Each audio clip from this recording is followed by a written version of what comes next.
तो सर मैं तो सोच के आया था कि ऐसी कोई बात ही नहीं बोलूंगा।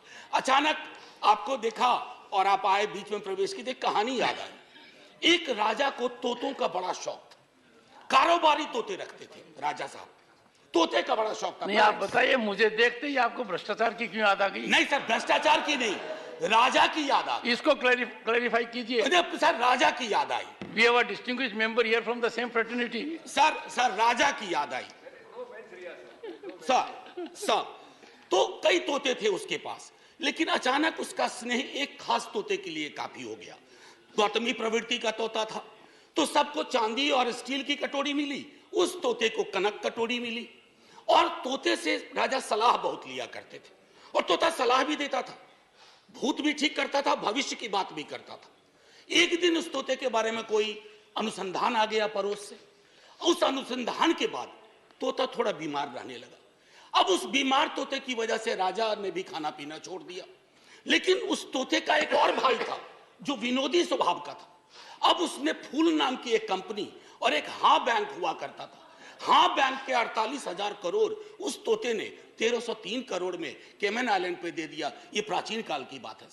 तो तोता और राजा की कहानी में पिक्चर अभी बाकी है, शेष अगले अंक में, संभवतः बजट में। राष्ट्रपति के अभिभाषण पर विशुद्ध राजनीतिकरण होता है, राजनीतिकरण होनी भी चाहिए। लेकिन सर 2018 से लेकर अब तक जब अभिभाषण में आप कंटेंट एनालिसिस करो तो 43 बार 2014 का जिक्र होता है। सर इतना तो 1947 का जिक्र नहीं होता जब हम आजाद हुए थे। 2014, ये कौन से इतिहास की समझ विकसित कर रहे हैं कि 2014 से पूर्व इस देश में अंधेरा था और 24 में अगर कुछ और हो गया तो देश में सन्नाटा हो जाएगा। उसके बारे में भी जिक्र था। जुडिशियरी पर आजकल मैं देख रहा हूं 2 चम्मच सुबह 2 चम्मच शाम के हिसाब से बयान आते रहते हैं सरकार की ओर से। साहब हम सब जानते हैं कि जुडिशियरी में रिप्रेजेंटेशन होना चाहिए। हमारा दल, राष्ट्रीय जनता दल, और हमारे नेता लगातार कहते रहे कि वंचित समाज SC ST OBC का जब तक प्रतिनिधित्व नहीं होगा न्यायपालिका और न्याय दूर रहेंगे हमसे।